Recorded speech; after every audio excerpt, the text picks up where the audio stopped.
Olá, pessoal, nós estamos começando aqui mais um podcast, Pode Ser Que, e hoje vai ser um tempo muito precioso. Estamos retornando com os nossos podcasts, porque a gente tinha parado um tempo aí, mas nós estamos aqui pela graça do Senhor e podendo fazer parte desse momento tão importante. Então, você que está nos acompanhando aí, fique ligado e seja sempre com a gente aqui. Já quero te pedir para você se inscrever no nosso canal, fazer parte com a gente e estar sempre sendo acionado aí quando alguém colocar alguma coisa, no caso a nossa equipe colocar os nossos podcasts no ar, ou também fazer alguma transmissão ao vivo e você poder participar com a gente. Quero pedir aqui, né, para que todos possam também compartilhar com outros amigos aí, importante, para que o nosso canal aqui cresça e a gente poder fazer essa propagação aí daqui. O propósito maior e principal do nosso podcast aqui é levar uma palavra de conhecimento, de entendimento para todas as pessoas que estão nos acompanhando. Então, sejam todos bem-vindos, que Deus abençoe vocês. Eu sou o pastor Gil, para quem não me conhece. Estou aqui no Pode Ser Que, esse podcast da nossa, vamos falar assim, da nossa turma, porque não é só da igreja, tem outras coisas que a gente também vai tratar aqui, mas todos sabem que eu sou pastor da Quadrangular aqui em Itaúna, e eu tenho um prazer enorme de poder estar aqui transmitindo, através desse podcast, uma palavra para o teu coração. Então seja bem-vindo, acompanhe a gente aí, vai ser um tempo muito precioso. E hoje nós estamos com um convidado especial aqui, um judeu. Amém. Ele é filho de judeu, brincando, né? Mas eu estou aqui com o meu amigo, pastor Fábio Rodrigues, um cara bacana demais, de Deus demais, e já ficamos conhecendo há alguns anos atrás e mantivemos essa amizade. Já veio na igreja ministrar algumas vezes e hoje, essa semana, está aqui de novo ministrando para nós. E eu falei, vamos fazer um podcast para poder já deixar aqui conteúdo, né? Como diz um amigo meu, a gente tem coisa que a gente tem que gerar conteúdo e aí a gente vai pegando qualquer um, né? Não tô brincando.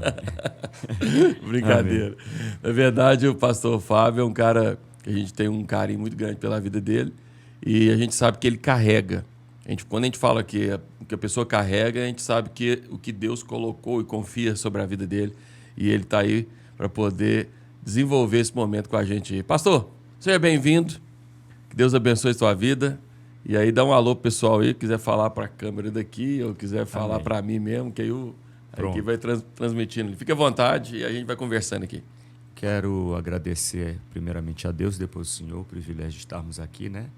Podcast, falei para o senhor que é o segundo que eu faço assim, minha segunda experiência e estou feliz de estar aqui, né? A primeira foi como você falou? Foi só um piloto?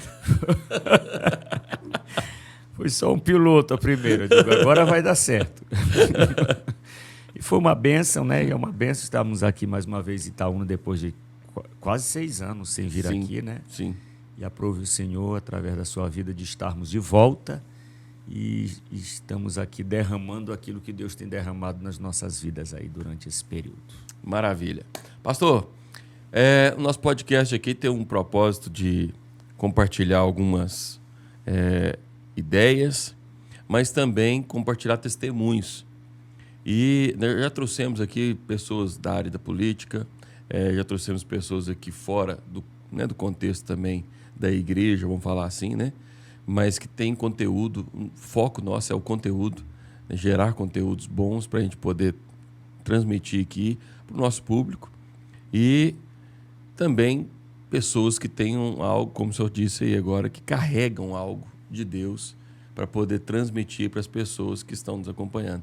E eu tenho certeza que vai ser um podcast muito bacana pelo que você carrega também. Amém. Então, para a gente começar aqui, eu queria que você compartilhasse um pouco, as pessoas conhecerem um pouco de você, quem não conhece, e quem já conhece talvez não saiba algum detalhe assim, da sua vida, no sentido, sua origem, né? Sim, você é de onde você veio, de onde você anda, de onde você... Mas fique à vontade. Eu nasci em São Luís do Maranhão, 1976, tenho 48 anos de idade. Entreguei minha vida ao Senhor Jesus, eu tinha 14 anos de idade. Saí de casa com 15 anos para morar na igreja. Morar literalmente na igreja? Na igreja. Você Você morava onde dentro da igreja lá? Não tinha um compartimentozinho, mas a maioria das igrejas no início era no altar, porque Não tinha, não tinha sala, não tinha, né? não, jamais. Era só a igreja, né? Só um quartozinho que às vezes a gente fazia de madeira as paredes para colocar a mala lá. Lá em São Luís mesmo, Isso. Não tinha colchonete também, dormia no tapete do altar. do altar. E com 17 anos eu comecei a pastorear a minha primeira igreja em São Luís do Maranhão. E desde lá já se vão aí 31 anos, né? Fazendo a obra de Deus, 33 anos servindo ao Senhor. E Deus tem sido bom com a gente. Amém. Sempre foi... você começou com 14, você aceitou Jesus, né? Você falou. Sim. 17, começou a pregar ou começou só a auxiliar mesmo? Como é que foi esse início? Auxiliar com 15. É 17 eu já estava à Era frente. costume, pastor, nessa região sua, pastores muito novos, assim? Eu era o pastor auxiliar mais novo do estado do Maranhão, mas eu tinha amigos ali, eu tinha 15 no caso, eu tinha amigos de 16, amigos de 17. Meu pai na fé já era um grande líder com 24 anos no estado do Maranhão. Olha. Já havia desbravado Qual que era o várias ministério? cidades. Eu me converti na Igreja Universal na época. É mesmo? Não era. Já auxiliava já com essa idade na Universal? Já. Muitos pastores na época começaram muito novos, né? Aí você, depois da Universal, você converteu quanto? Brincando. Aí, Deus começou a boa obra lá e está terminando aqui na nossa Igreja do Evangelho. É brincadeira. Quadrangular. Mas aí você ficou nesse tempo todo lá no São Luís do Maranhão, família, pai, mãe, todo lá. Não, meu pai, quando eu vim para Jesus, meu pai tinha sido assassinado, eu tinha 9 anos de idade. Meu pai era delegado na região sul do Maranhão. E aí ele foi assassinado, eu tinha 9 anos de idade, né? Foi um tempo muito, muito difícil para a gente. Imagino. Aí eu vim para Jesus com 14 anos. Aí minha mãe foi morar no Rio de Janeiro com os meus irmãos, por isso que eu fiquei também morando na igreja, porque eu vi Deus me chamando, né, para fazer a obra dele, e se eu fosse para o Rio, ia atrapalhar tudo. E aí eu pedi para minha mãe, cheguei a implorar mesmo, mãe, deixa eu ficar aqui, eu vou morar na igreja, Jesus está me chamando para fazer a obra. Eu digo, pastor Gil, que o segredo principal para Deus usar uma pessoa chama-se renúncia. O segredo da unção de Deus, da bênção de Deus na vida de uma pessoa é a renúncia. Nós temos que renunciar. Jesus renunciou, né? Sim. Jesus se despiu de toda a sua glória, veio a essa terra como homem. Então, ele renunciou para que hoje ele se tornasse Rei dos Reis e Senhor dos Senhores, né? Então, foi uma renúncia muito grande. Mas essa coisa, assim, tem muita gente que não consegue entender, né, pastor? Chamado de Deus. Como isso acontece? Muitas pessoas que têm dúvidas sobre isso. Pessoas que às vezes não podem estar nos assistindo nesse momento, que elas podem se perguntar, mas como assim? O que é isso? Como Deus chama a gente? Né? Como é que foi essa experiência, com 14 anos de idade, Deus te chamar? Como é que foi isso? Bom, assim, eu ia para a igreja todo dia, né? Aí chegou um tempo na minha vida com Deus que eu olhava para o pastor, porque Jesus disse assim, eu sou a porta, né? Jesus era um pastor e ele disse, eu sou a porta. Sempre aconselho aos meninos que chegam para mim, pastor, eu quero ser pastor, o que é que eu preciso fazer? Eu disse, colhe no céu, pastor. Porque ele vai ser a porta de entrada para você no ministério. João Batista foi a porta de entrada para Jesus, né? Exatamente. E aí chegou um tempo, pastor, que é como se o Espírito Santo ali dissesse para mim assim, preste atenção em como ele ora, em como ele prega, né? Em como ele se veste. É como se eu já estivesse olhando o culto e o meu pastor com outra visão. Não mais de um membro, é como se eu já tivesse entrado numa escola ali, de um discipulado mesmo sentado ali. Sim. O Espírito Santo mandando eu olhar para o pastor com outros olhos assim. Veja como ele ministra, como ele ora, como ele lê a Bíblia, né? E aquilo ali foi foi queimando dentro de mim. Na verdade, eu comecei na obra, foi lavando o banheiro da igreja. Um dia eu chego para o pastor, aí eu falei para ele assim: pastor, eu estou sentindo vontade de ser um obreiro. Aí na igreja você era candidato a obreiro, depois auxiliar de obreiro e depois obreiro. Quando eu me tornei obreiro, pastor, eu não tinha vontade de voltar para casa. Eu ficava na igreja. Aí comecei a sentir essa vontade de ser pastor. Só que para ser pastor, eu disse: Deus, eu não vou falar nada não, porque se é chamado, o senhor tem que me chamar. Eu não vou me oferecer. Eu me ofereci para ser obreiro. Faz sentido, né? Mas para ser, que embora também não ache errado, porque a Bíblia diz assim: a quem eu enviarei? Sim, tem se alguém o chamado que tem que não quiser, alguém se oferece, né? Aí meu pastor, um dia, eu acho que de tanto me ver dentro da igreja o tempo todo, ele perguntou: Fábio, você tem vontade de ser pastor? Aí eu tomei um susto com a pergunta dele, né? Disse: pastor, eu É já... tudo que você estava esperando, né? Eu já tinha um bom tempo, mas falei para Deus no meu coração que eu não ia falar nada para ninguém. Que se fosse para me ser, ele ia me chamar. Aí ele falou para mim, me deu até o conselho. Eu carrego 3 conselhos comigo nesses anos todos, e esse foi o segundo mais importante da minha vida.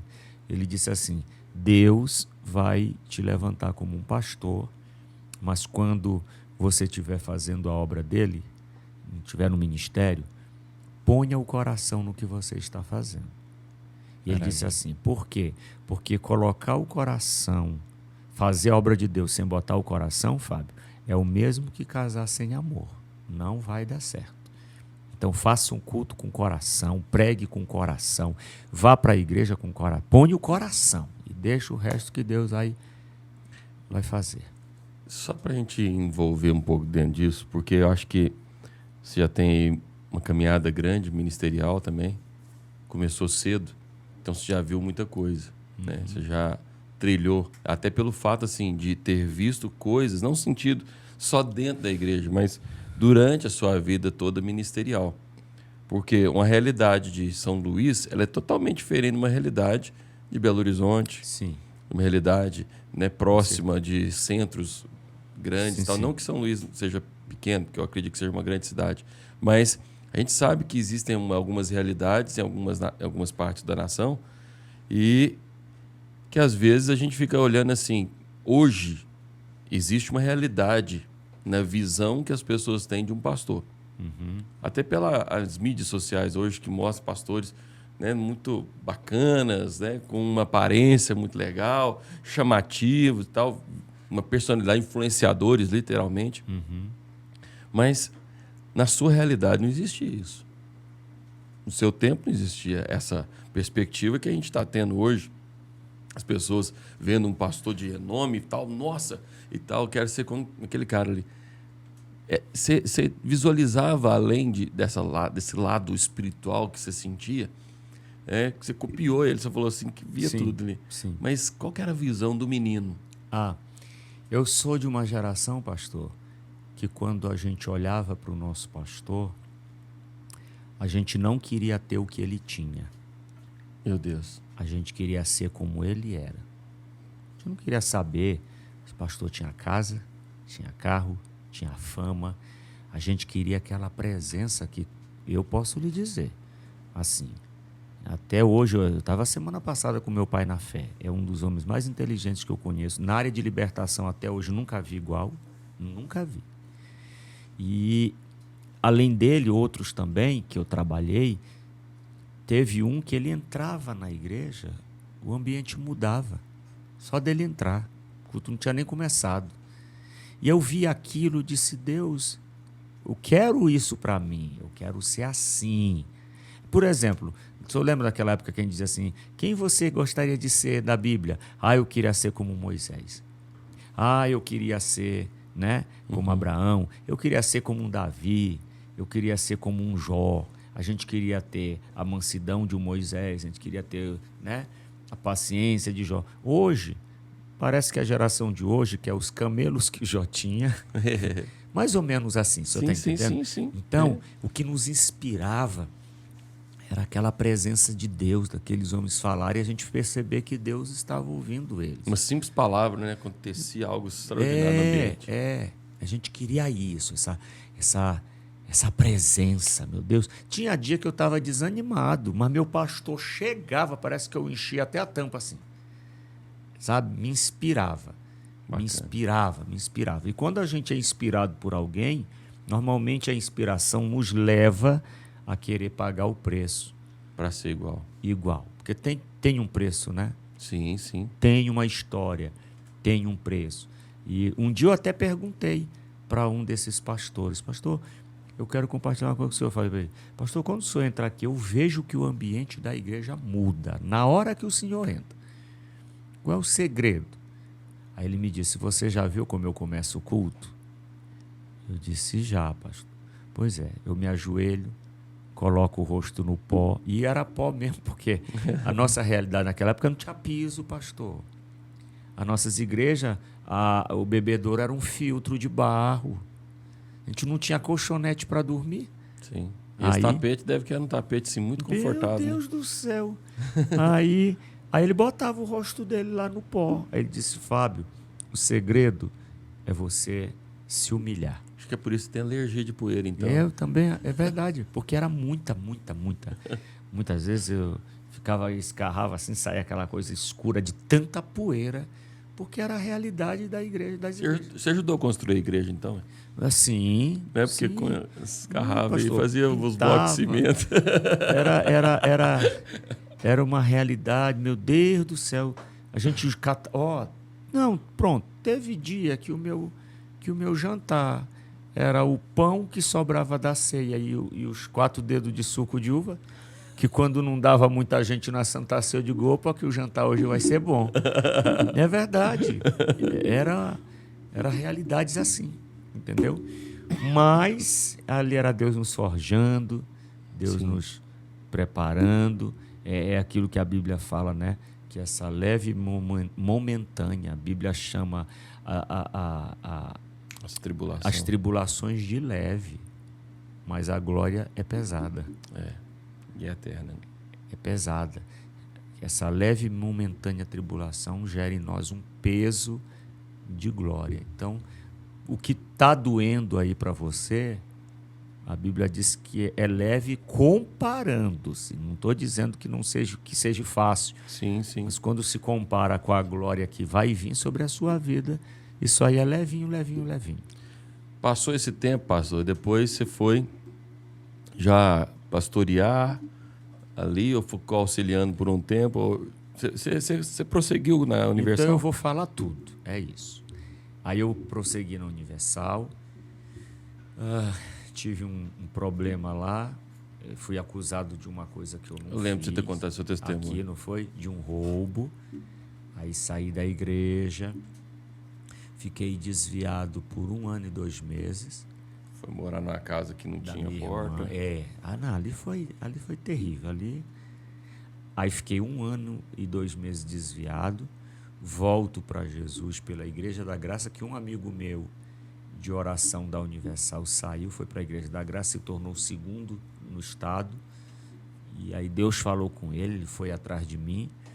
Aí eu volto para Jesus e foi na Igreja da Graça que eu comecei a pastorear com 17 anos e fundei a 2ª Igreja da Graça do estado do Maranhão, que só tinha sede em São Luís e mais nenhuma. Aí nós fundamos uma na Cidade Operária, que hoje deve ter uns 250 membros. Outro dia eu passei na porta dela.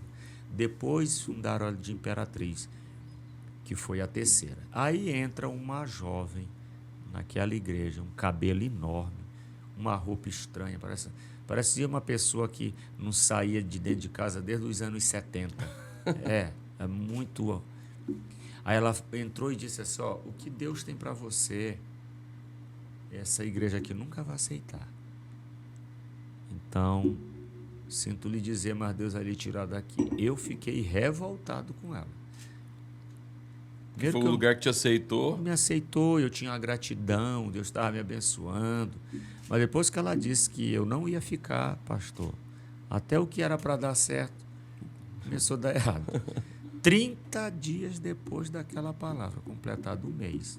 Eu dormi muito, acordei tipo 10 horas da manhã, e eu tinha que abrir a igreja para o culto das 8 e não abrir.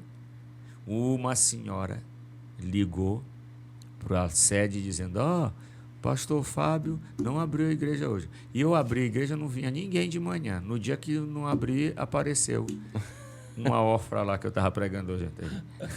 Não era nem uma Ruth. Aí ligou para a sede. Aí por ela mesmo o meu líder mandou um recado, que era para mim lá no outro dia. No outro dia eu cheguei lá, ele disse: você não abriu a igreja de manhã? Pastor, me perdoe que eu dormi um pouco a mais, mas nunca tinha acontecido. E ele simplesmente disse: arrume sua armário e vai embora. Ele falava isso chorando. E eu disse: pastor, mas eu não fiz nada. E ele chorava, eu chorava, ele chorava, eu chorava. Você percebia que ele queria voltar atrás, mas quando ele falava, eu só lembrava do que Deus tinha usado aquela jovem para falar para mim. Você não vai ficar aqui. É difícil esse processo, né? Muito. Por mais que você tenha uma palavra, mas você...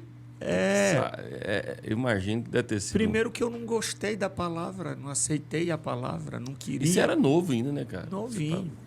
Aí peguei minhas malas, pastor. Naquela calçada lá andando, aí lembrei de um pastor que ele comprava muitos livros lá na Igreja da Graça, pastor Raimundo, Exército de Deus. Não tinha para onde ir, não. Não tinha para onde ir, não. Fui bater na casa dele, pastor. Toda vez que ele ia comprar os livros, como eu tinha lido todos os livros do Kenneth Hagin, eu explicava um pouco de cada um para ele. Ele disse: pastor, me mandaram embora. Eu não tenho para onde ir. Aí a casa dele era do lado da igreja. Eu fiquei morando no altar da igreja dele. Tinha uma muretinha, o nome da igreja era Exército de Deus. Nessa época, gente, eu orava 5 horas ao dia. Meu Deus. Das 7 às 9. Que bênção. Meio-dia a 1 e de 10 à meia-noite, porque eu queria entender o que Deus queria comigo. Sabe quando você está num processo, pastor, de chegar e dizer assim, o que é que eu estou fazendo de errado? Porque a gente fica pensando até que está em pecado, né? Sim, sim. E eu estou em pecado, Deus, me ajuda. O que é que eu estou fazendo que não está te agradando? Aí eu fiquei orando 5 horas ao dia. Até que um dia, andando em São Luís, uma pessoa disse assim: teu pai na fé está aqui em São Luís. Ele já morava em Belém. Aí me deu o número do telefone da casa que ele estava. Eu fui lá, casa do irmão César. Conversamos. Aí falei com o pastor Raimundo para o meu pai na fé pregar lá. E ele foi, pregou num domingo. Deus usou ele de uma forma extraordinária. Segunda-feira à noite ele foi embora. Eu tinha um parceiro de oração, porque quando você começa a orar, Deus começa a queimar, né? Na verdade não era só um, tinha uns 6. Só que tinha um que era o que mais ficava comigo nessas 5 horas. E eu comentei com ele assim: eu estou sentindo que Deus vai mudar a minha vida. Pastor, eu falei isso 1 da tarde. 17 horas chegou um telegrama: ligue para mim, que aquelas letrinhas era caro, meu amigo, só podia, né? E botou um número. Eu tinha 3 fichas telefônicas. Andei num lugar lá que tinha um orelhão que dizia que rendia mais cada ficha, 3 minutos a mais. Andei muito, fui lá, liguei para ele. Ele disse: Fábio, eu tenho um amigo aqui que o auxiliar dele foi embora e ele está precisando urgentemente, que a igreja está crescendo muito. Você não quer vir embora para cá? Eu mando a sua passagem. Disse: vou. Ele mandou minha passagem. O pastor até ficou muito chateado comigo, o pastor Raimundo, que trabalhava muito lá na igreja, né? Eu limpava a igreja, evangelizava o dia inteiro por um prato de comida no almoço e outro no jantar. Era isso que eu ganhava lá na igreja.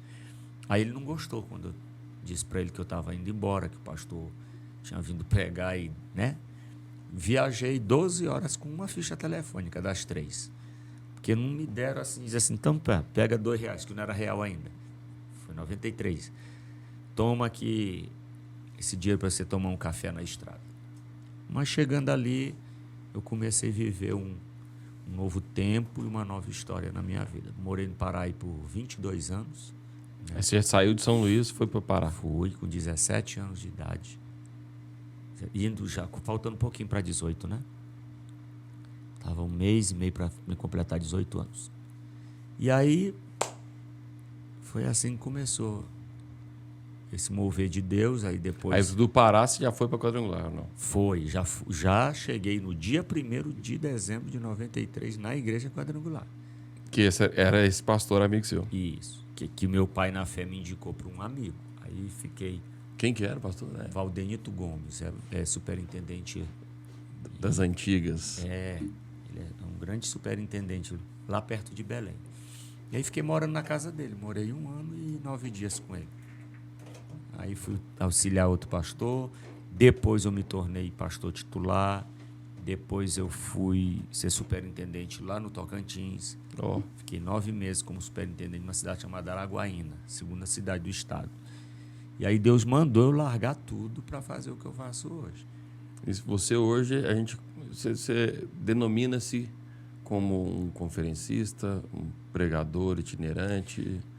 Pastor, eu teve tempo que eu tive crises com Deus, assim, disse, Senhor, não quero mais essa vida viajando. Aí um dia Deus, li no rodapé uma frase que dizia assim, que todo guerreiro tem armas de perto, tem armas de guerra de perto e armas de guerra de longe. Espada, arma de perto, né? Escudo, arma de perto. Mas ele também tem lança, ele também tem flecha. Sim. Então, por isso que tem pastores locais, que são armas de guerra de Deus de perto, que não sai da igreja por nada. O senhor é tá o ano inteiro na igreja. Mas tem aqueles que Deus usa como uma flecha.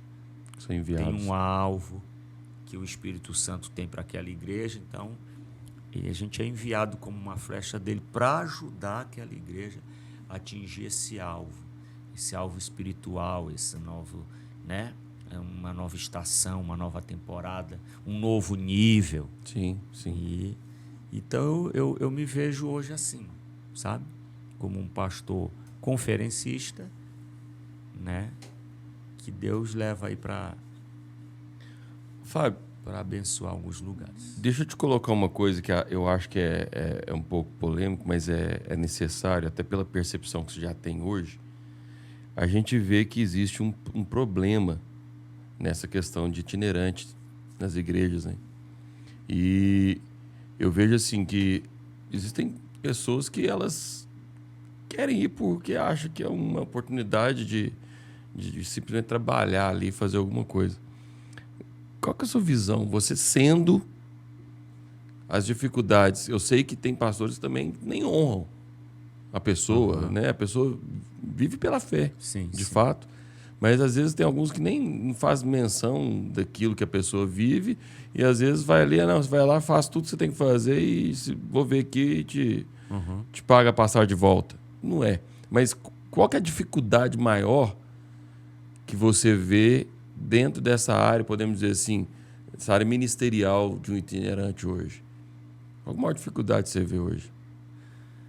Olha, pastor, eu digo que Jesus era um líder itinerante, né? Teve lugar que Jesus foi bem recebido, teve lugar que Jesus foi mal recebido e teve lugar que Jesus nem foi recebido. Gadara não deu tempo, ele teve que deixar um obreiro lá. Sim.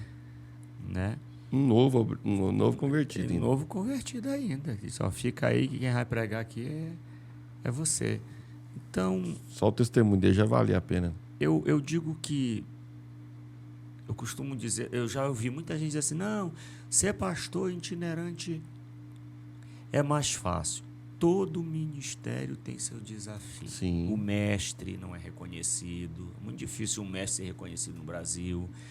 Eu admiro muito um pastor. Meu pastor está lá 50 anos na mesma igreja pregando para o mesmo povo. Meu amigo, tem que ser Deus purinho na vida de um homem desse. Tem. Né? Então, aí também já ouvi gente dizer assim, não, ser itinerante é muito difícil porque ficar longe da família. Todo ministério não é fácil. Tem as suas dificuldades. Tem as suas dificuldades. Também não estou aqui para dizer, gente, ser pastor é muito difícil. Eu não gosto disso porque... E vou lhe dizer porque que eu não acho muito difícil. Quem salva não é a gente. Quem convence não é a gente. Quem batiza não é a gente. Quem transforma não é a gente. Tudo obra do Espírito Santo. Eu só tenho que estar alinhado ao Espírito Santo, obedecer à voz dele, né? Sim. E ele vai fazer. Então, agora, se a gente, pastor, tivesse que transformar essas pessoas, né, não? Aí ia ser muito difícil. Muito difícil. Essa obra aí, só o Espírito Santo pode fazer. Eu vejo assim, a dificuldade que tem, no meu modo de entender, até pelas experiências. Nós já tivemos muitas experiências ruins com itinerantes. Muitos. Porque, assim, é um zelo que a gente tem, né? Eu falo por mim, eu não convido qualquer pessoa, não convido mesmo. Tem que saber mesmo a procedência.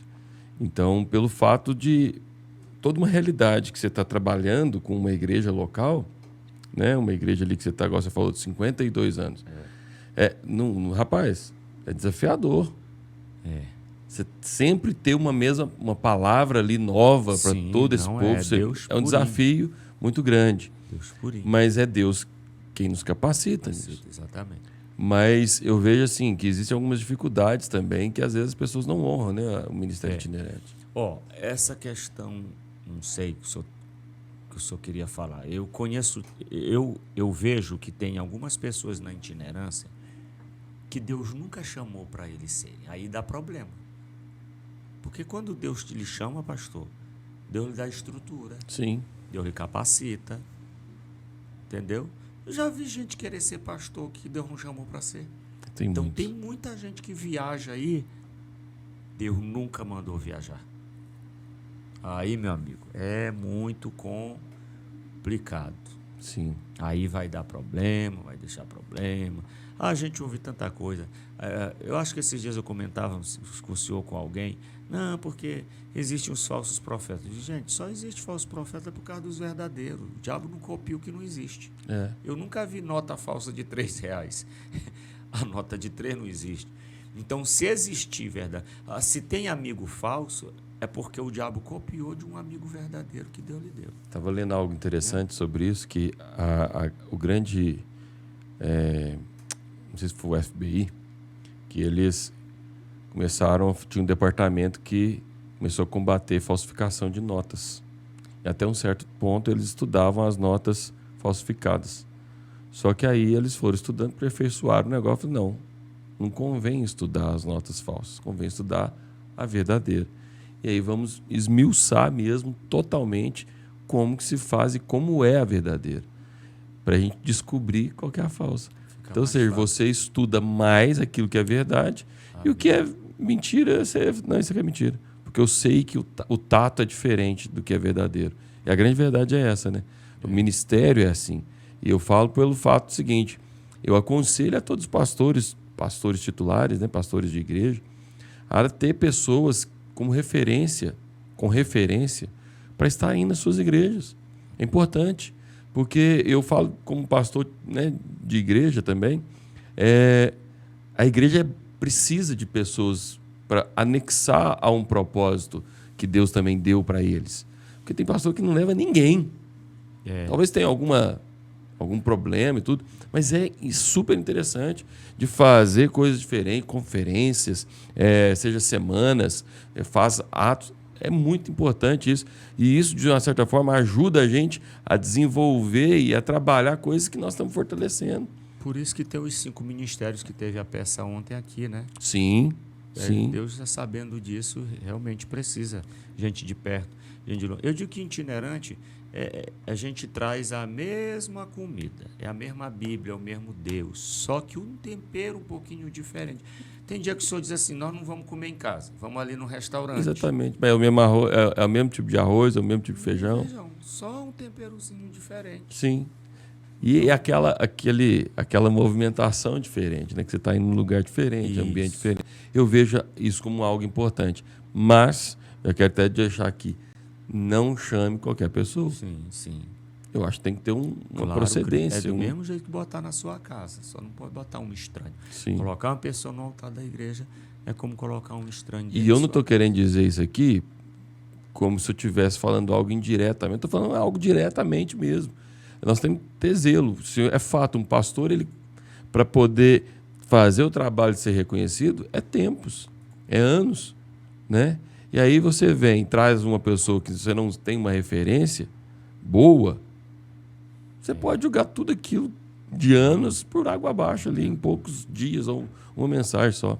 Mas, ô Fábio, dentro disso, maravilha, o ministério começou a expandir e já foi bom assim, já do início, desde o início, quando você começou a ir para a obra fora e já, ou você ficava mais na região lá do Pará mesmo, já saiu do... Como é que foi esse início aí? Para mim na itinerância?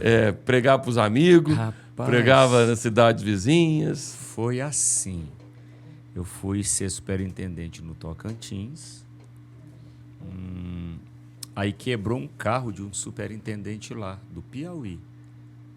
E já estava vivendo um tempo muito difícil lá. Ele foi procurar numa lista telefônica, achou o número da igreja quadrangular, chegou lá em casa, ficou lá 7 dias. Eu estava vivendo um tempo muito difícil. Aí eu disse, vou lhe mostrar umas fitas de vídeo aqui, como era a igreja lá no Pará, que eu pastoreava e tal. Eu, com 22 anos no Pará, pastor, eu tinha 650 membros. Meu Deus. 22 anos. Pará é um estado... E nessa que eu estava lá no Tocantins, eu tinha assumido com 135, a minha média era 140 pessoas. Então, para a realidade que eu tinha, era muito diferente, né? Aí eu disse, vou lhe mostrar uns vídeos aqui. Aí ele pegou e disse assim, eu vou lhe levar lá no Piauí. Eu até nem acreditei muito, né? Fui resolver uma questão de documento em Belém. Quando eu fui dormir, fui ler a Bíblia, está escrito lá, Deus falando com Jacó, diz que estou contigo, não te deixarei e te farei voltar a esta terra. E não te deixarei até cumprir o que te tem dito. Rapaz, na hora que eu li isso aqui, meu coração virou, saiu do Tocantins e voltou assim para Belém. Daquela leitura, não deu mais nada certo para mim, também lá no Tocantins. Aí eu volto para Belém, vou na igreja desse pastor, da igreja dele, que eu não programei, eu não saí do Tocantins dizendo, vou ser itinerante agora. Não foi assim. Foi uma coisa que fluiu naturalmente. Pregando, um foi falando para o outro foi falando para outro foi falando para outro. Quando eu me espantei, estava assim. A área que você trabalhou muito assim foi mais a área especificamente em libertação? Libertação. Muita libertação, pastor. Mas libertação de possessão maligna? Muita, de terminar culto 11h30 da noite, normal. E ninguém ir embora. Sabe? Manifestar muito demônio mesmo. Teve igreja aí, pastor, de manifestar 70 pessoas, 60 pessoas. A igreja tinha 71. Rapaz... Aí isso quer dizer que só ficou de pé o pastor, né? 71. Não, eu tô falando 71 com você. Não, mas olha, eu vou lhe dizer, tem dia que eu paro, porque hoje está um pouco assim diferente, né? Os demônios estão mais modernos. Eu tenho falado nas igrejas que uma das estratégias do diabo atualmente para escravizar pessoas chama-se entretenimento. Sim. Gente, o mundo está saturado de entretenimento. Acho que o diabo pensou assim, eu botava doença no povo, eles iam para a igreja, deixa eu entreter esse povo. Eu lembro de uma época, o senhor lembra? Sim, quando a gente ia numa locadora, pastor, a gente locava 4 filmes para um final de semana e se esquecesse de entregar na segunda, pagava o dobro na terça. E tinha que estar rebobinada a fita. Hoje, ainda tem isso, parece que eles cobravam R$1 para rebobinar. Hoje... O senhor paga aí R$30 no Netflix, tem 1000 e poucos filmes lá, eu acho. Fora a série, que eu não gosto de série. Entendeu? Aí, outro dia uma jovem falou para mim assim, o senhor acha errado eu assistir 8 horas de série por dia? É pecado? Eu disse, não, filha, mas a Bíblia não fala só de pecado. A Bíblia fala de embaraço. Você não está pecando, mas você está se embaraçando. Porque você poderia pegar essas 8 horas, estar te potencializando, estar estudando, para no dia da sua vitória chegar, você não passar vergonha. Você está no nível daquilo que Deus preparou. Sim. Você vai passar vergonha. Você não estudou 8 horas assistindo série, você está se embaraçando. Outro dia um menino veio dizer para mim assim, pastor, o senhor sabia que o Neymar ganha 1.260.000 por dia? Eu disse, olha, o tempo que tu está pesquisando porque que o Neymar tá rico, tu devia estar estudando por que tu continua pobre. Porque não vai fazer diferença para mim, para você descobrir quanto o Neymar ganha. Então é um entretenimento, sabe, pastor? E o tempo está passando. Sim. A pessoa se espantar, foram 2 décadas. A única coisa que ela sabe da vida é sobre série. Muito entretenimento. E isso não deixa de concretizar algo que a palavra já dizia, né? Que a abreviação do tempo, eu não acredito que seja um tempo que está sendo contado menor, simplesmente. Mas é pelo O mau uso. o mau uso do tempo. É verdade. Se torna, né? Aquele dia, aquele mês, aquele ano se torna... Pronto, quando a gente sai de férias, que é só entretenimento, 30 dias trabalhando demora, né? Uhum. Um mês de férias... Voa. E é o que vai acontecer com muita gente aí. Que está caindo nessa conversa do diabo aí, de ficar se entretendo, não estuda a palavra, sabe quase nada de Deus, sabe tudo de Big Brother. Mas dentro, aí você começou dentro dessas áreas, e as ministrações suas eram bem dentro dessa área também. É. Você ia no lugar para fazer o exterminador dos demônios. O tempo vai passando, eu fico com uma palavra que meu líder do Pará falou. Ele disse, a unção que a gente começa não é a unção que a gente termina. Eu tenho isso também comigo. O tempo vai... E a fé também que a gente começa não é a mesma que a gente termina. A própria unção vai ficar ali. Meu líder, pastor Josué, sempre foi muito usado na cura. Muita cura e libertação também. Hoje ele é um senhor aí de quase 80 anos, embora seja muito ativo, né? Uhum. Mas é como se Deus hoje canalizasse aquela unção dele para abertura de obras. O pastor Josué tem uma placa como pastor quadrangular que mais abre obras no mundo. Entendeu? A unção está lá, só que está trabalhando de forma diferente. Outro dia um pastor disse, estou triste porque Deus não me usa mais como me usava antes. Eu disse, pastor, quantas vezes Moisés abriu o Mar Vermelho? Você já pensou se ele ficasse triste porque nunca mais ele viu abrir? Deus não me usa mais porque o Mar Vermelho não abre. Meu irmão, Deus canaliza de outra maneira. Sim. O importante é estar... E o tempo, a necessidade de cada momento é uma, né? Exato. Cada estado, é verdade.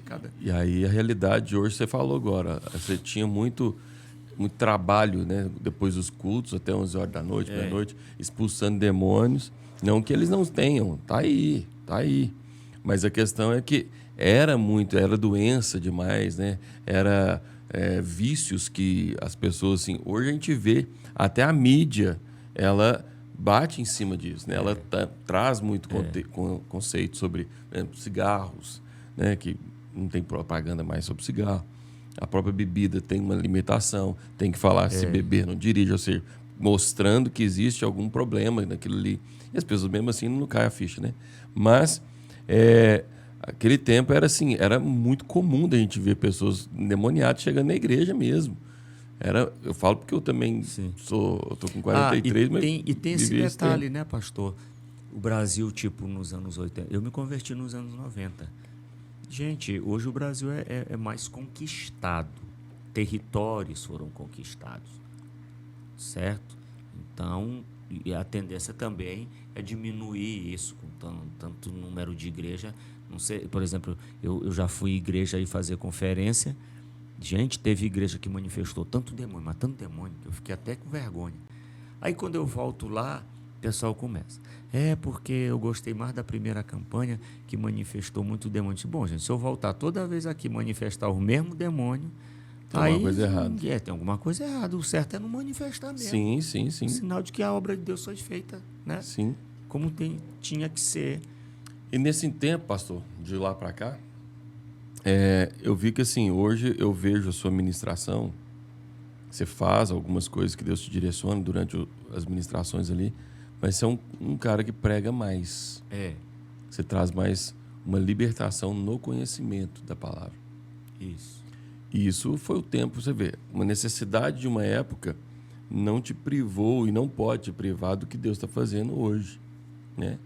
E que eu vejo que existe um avivamento na consciência das pessoas que precisam ser despertadas. E, literalmente, né, um texto que foi muito falado, conhecer a verdade liberta. Isso é profundo, né?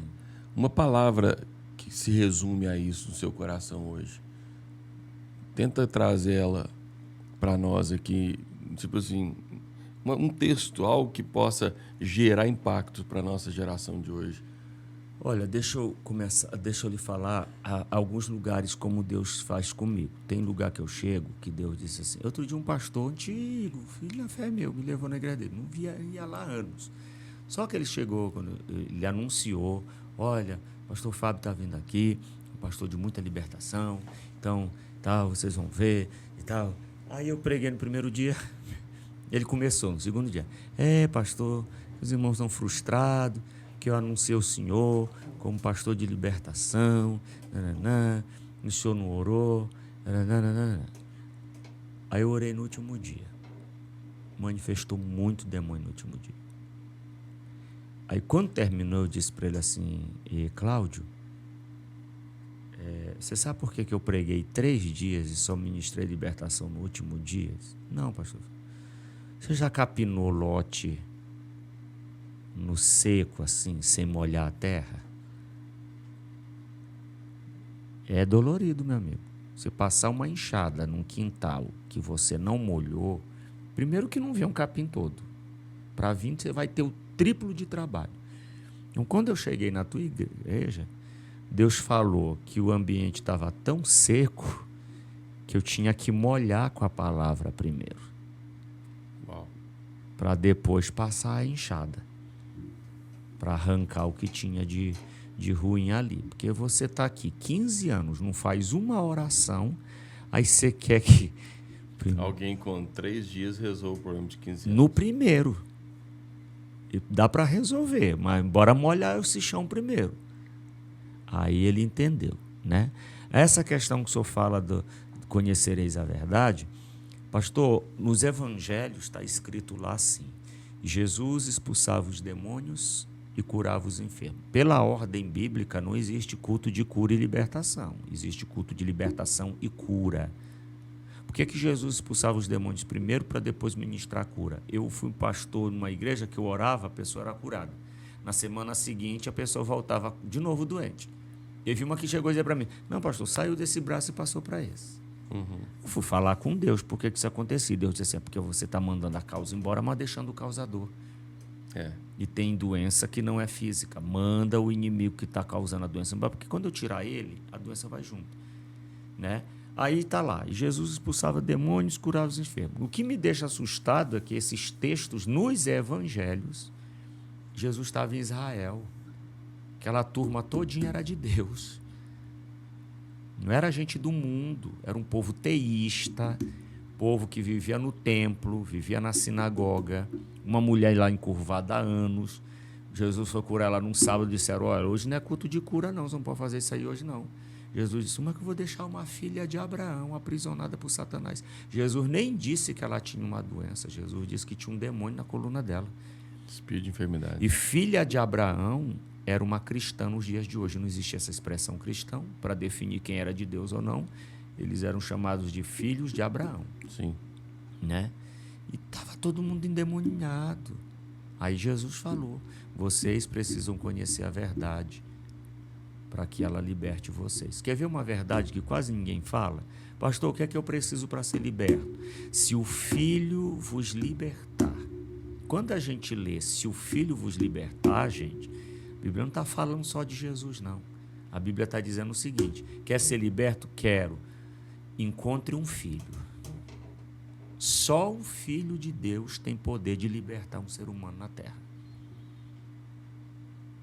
Porque se o Filho vos libertar, aí você está livre. Então tem que ser alguém de Deus, pastor.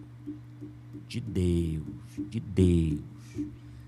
Tem que ser um filho. Se essa pessoa achar um filho, acabou para o demônio. Tanto o próprio Jesus, quando chegou em Gadara, que os demônios não queriam que ele chegasse lá, a primeira coisa que ele falou, que temos nós contigo. E aquela tempestade era justamente porque o diabo estava vendo, está chegando um filho ali. Sim. Tá bom, chegou o Filho de Deus, não tem gadareno certo. E é uma verdade. E é uma verdade. Sim, pela autoridade, né, do que carrega. É uma verdade. Pela autoridade, pela identidade. Olha, ele é um filho. Ele é um filho. Eu vou fazer uma comparação assim, parece até ser meio estranha.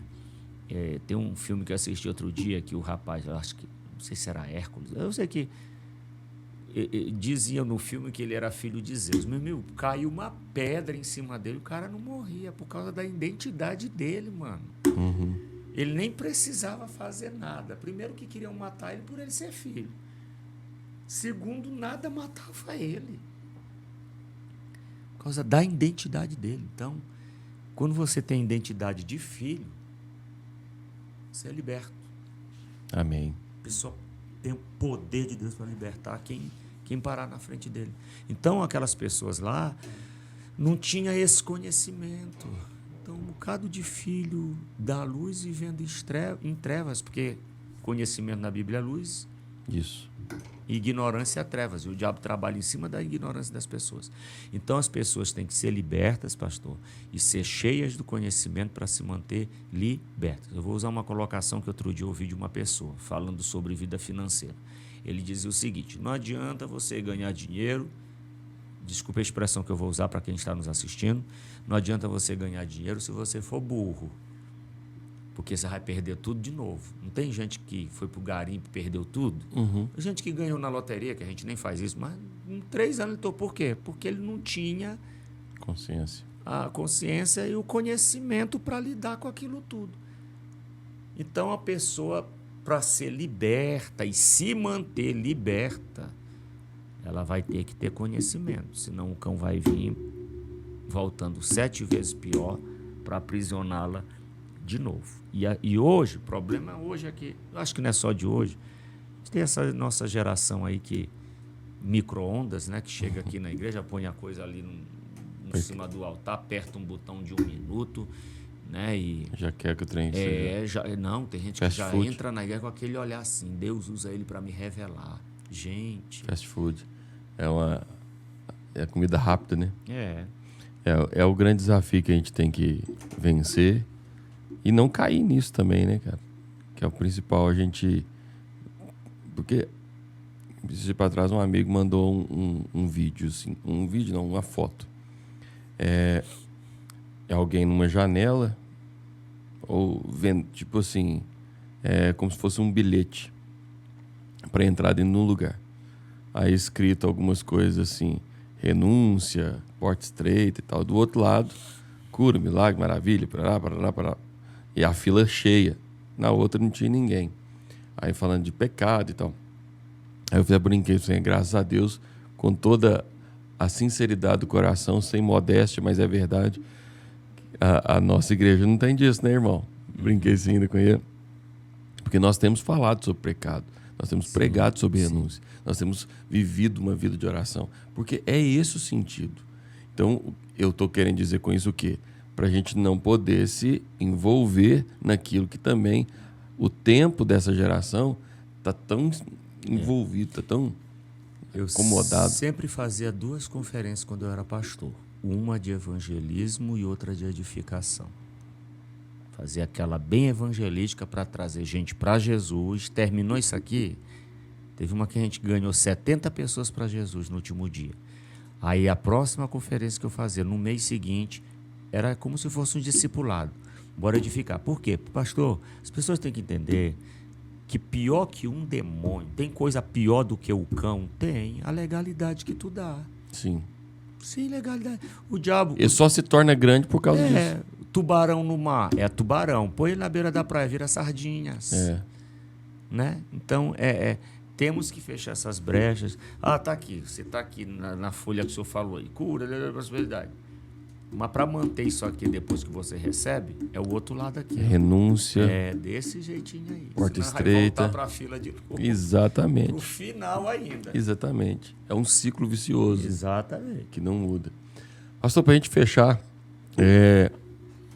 eu vejo que você tem vivido um tempo novo, você teve uma fase, como compartilhou com a gente aqui no culto aqui, você quis desistir de tudo. Tudo. de tudo, por vários motivos, né? Questões pessoais, por questões espirituais também. Mas fala um pouco sobre esse momento, dessa fase do testemunho do Senhor, para a gente encerrar aqui esse podcast nosso e edificar muitas pessoas, porque eu creio que esse é o grande problema de muita gente, não dá conta de perseverar, né? Sustentar o processo, como você usou. Há 5 anos atrás eu tive um problema, não vou entrar em detalhes, né? Mas foi um tempo muito difícil, muito... Eu ainda vou lhe mostrar a foto de como eu fiquei, que eu não tenho coragem. Mas eu fiquei muito debilitado e chorei durante 7 dias, já vindo de uma guerra tipo de 1 ano, 1 ano e meio, alguma coisa assim. Cheguei no meu limite mesmo e disse: Deus, eu vou morar na rua. Escolhi a cidade que mataram meu pai. Estou falando aqui o que eu falei, né? Sim, sim. Na igreja. Era a cidade de Imperatriz, no Maranhão, e eu só precisava saber como eu ia me despedir da minha mãe. No 7º dia do meu choro, quando eu acordei, abri minha Bíblia, Ezequiel capítulo 1, versículo 10. A palavra rema significa, pastor, uma palavra específica para um momento específico. Tem um momento específico na vida da gente que ou Deus fala com a gente diretamente, porque não dá tempo de ficar procurando, não. Sim, sim. Ou a gente vai fazer besteira. E ali Deus foi muito específico comigo. Você precisa trocar esse rosto. E aí tá lá. E do lado direito, né? Eles tinham rosto de homem, rosto de leão, rosto de boi, rosto de ave. E Deus falou para mim naquele dia: você tem que colocar um rosto de leão aí. Que no caso é uma dos símbolos, né, da nossa igreja também. É uma autoridade. Olha, na hora que eu li, pastor, eu acho que eu pulava até o teto. Você é tomado por uma força, por uma alegria. É um coquetel que Deus te dá na hora assim. Renova suas forças. Mas não, é instantâneo. A nuvem vai se dissipando assim, aquilo assim, sabe? O problema continua do mesmo tamanho, mas você fica maior.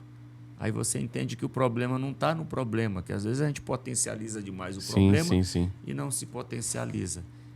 E ali a palavra me potencializou e eu disse: não, eu vou para cima. Se eu não defender o que é meu, ninguém vai defender, ninguém vai mandar uma mensagem para mim. Eu sei que é difícil esse momento, né, cara? Porque reencontrar força na hora que você está sem força nenhuma é difícil demais. É um momento assim, é só Deus mesmo. Nessa hora acho que só fica a identidade, meu pai. Aquilo que eu lhe falei. Tenha identidade.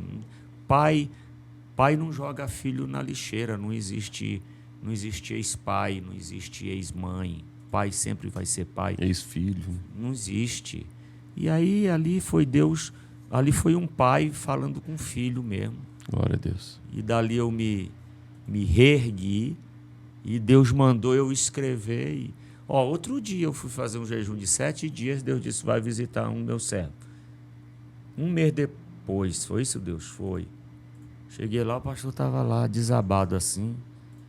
O irmão dele tinha sido preso, o irmão caçula.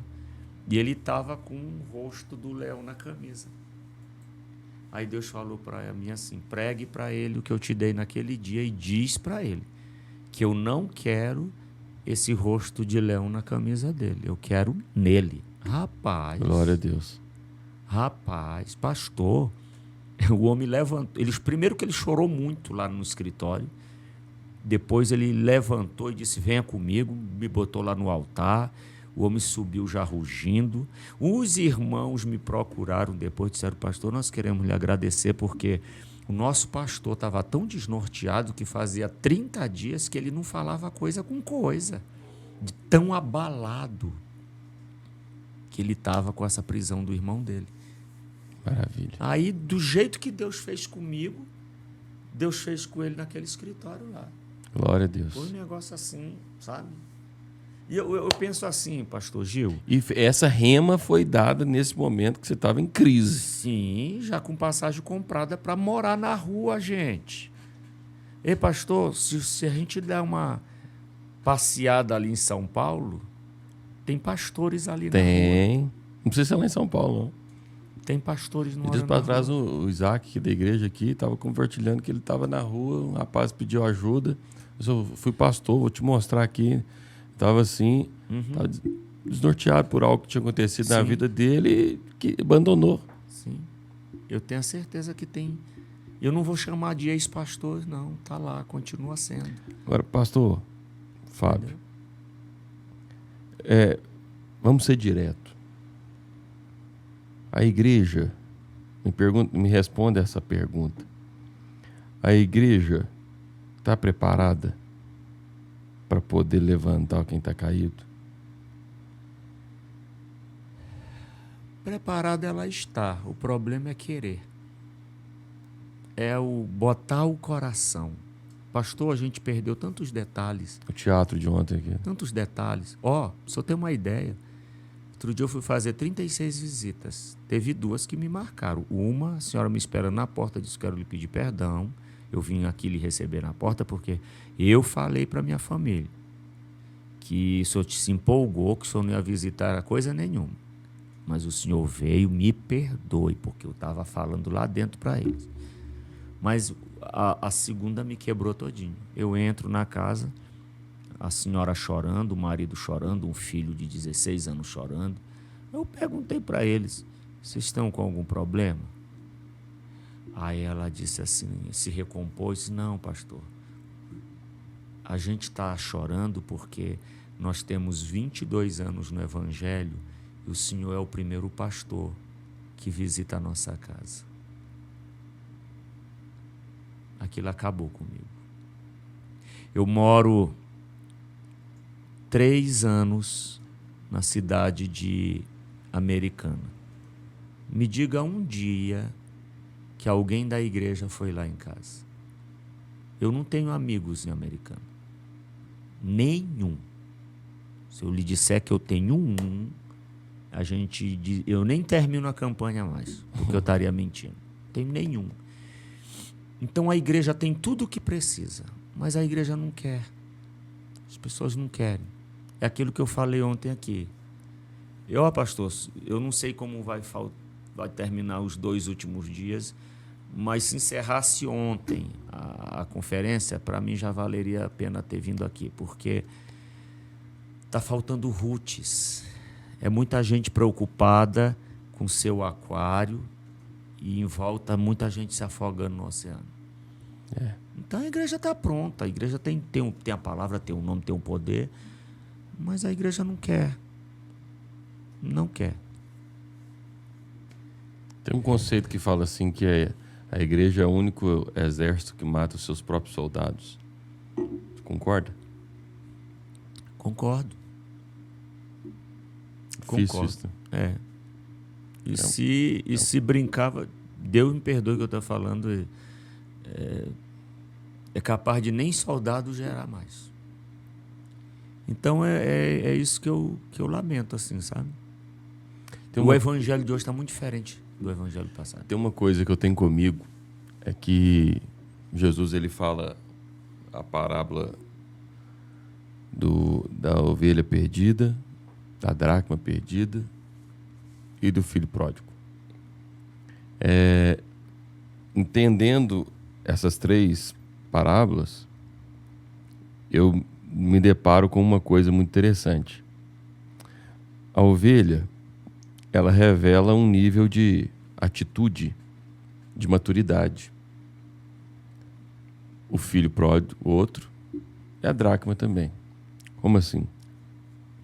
A ovelha perdida, ela não consegue voltar.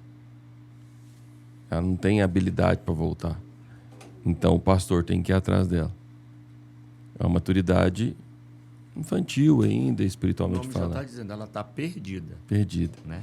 O filho pródigo, ele já tem uma consciência diferente. Ele se perde no mundo, mas ele não se perde de quem ele era. Eu sou filho, amanhã eu volto para casa. Então o pai não vai atrás do filho, o filho que volta para casa. É um outro nível de maturidade. E aí a dracma perdida me fala que se perdeu uma dracma e ela ficou desorientada por causa de uma. Quando ela encontra, ela gasta muito mais dracmas para poder festejar a dracma que tinha encontrado. Mostra aquilo que é mais precioso na vida da pessoa. Então, enquanto um mas a ovelha perdida tem que ir atrás dela. Tem, mas você já não é ovelha mais, não. No sentido de maturidade. Você já está nível de filho, então volta. Mas o filho próximo, quando eu voltei, ninguém... Não, você não é filho mais. Você tem que dar valor a tudo que você já tem. E aí, disponha-se de tudo para poder manter aquilo que se perdeu. Que é a dracma perdida. Então, eu vejo que a maturidade da fé, ela não nos revela simplesmente algo que alguém fez por nós, mas o que nós estamos dispostos a fazer e a entregar para manter aquilo que é nosso. Isso é poderoso, cara. Sim. Isso é poderoso. E que o Espírito Santo de Deus possa testificar isso dentro do nosso coração, despertar dentro da nossa vida, para que a gente possa, de fato, fazer de tudo. Vender tudo para poder não perder. E se perder, encontrar e festejar, mantendo aquilo que havia se perdido. Amém. Que o nosso coração esteja disposto. Então, louva a Deus pelo coração. Tudo é Deus. Até o desejo de adorar vem dele, diz a palavra. Tudo é Deus. Mas eu vejo que Deus se alegra quando a gente retribui ao que ele mesmo fala. Ele não te deixou desamparado, ele te deu uma rema, uma palavra revelada. Você captou aquela mensagem, você não deixou ela ficar ali como filho pródigo. Ele ouviu porque ele tinha atitude. Não, amanhã eu vou voltar. E ele não ficou na vontade, não. Ele foi e voltou, né? Então, ou seja, dentro de um contexto, não que você era filho pródigo, você estava desviado, não. Você desviou uma outra época, né? Mas dentro de um contexto de atitude, de maturidade da fé. Então, ou seja, você teve uma experiência muito forte, Deus te trouxe uma revelação muito poderosa, que eu acredito que Deus faz isso com a gente. Sim. Com base... Vamos dar um exemplo de até saudoso irmão Lázaro. Quem era Lázaro, cara? Era um cara cantor aí, né? Que vivia uma vida totalmente bagunçada. Deus transforma a vida do Lázaro, do testemunho do Lázaro, impactou milhares e milhares de pessoas.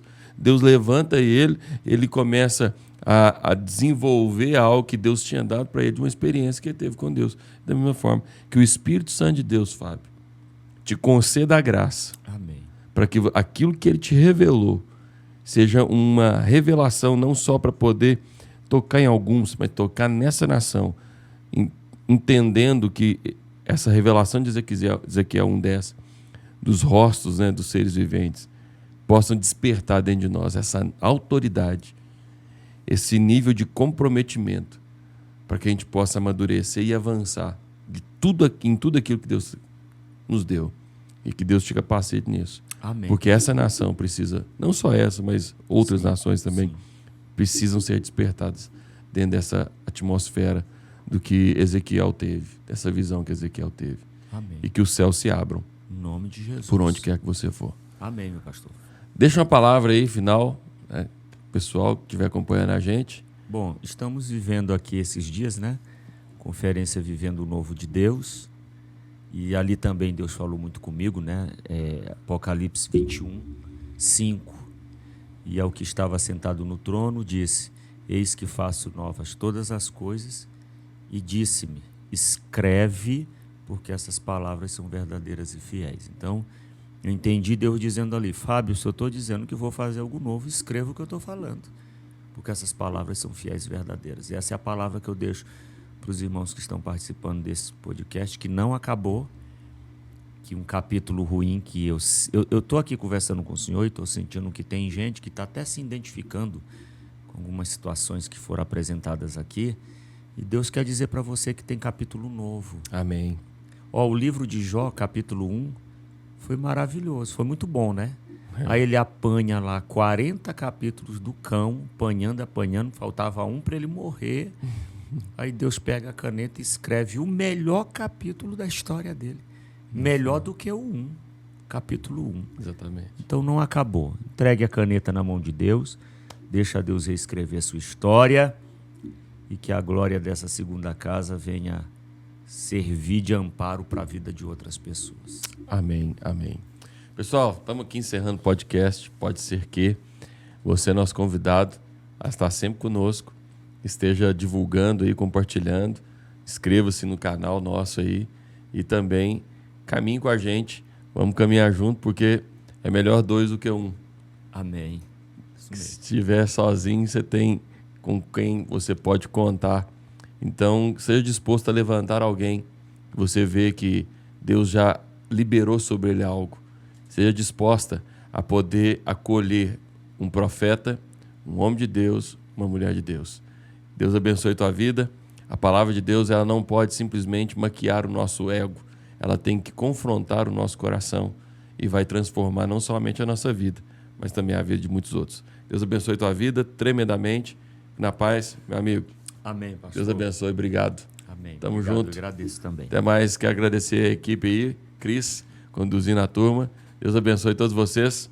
E até mais, nosso podcast. Pode ser que.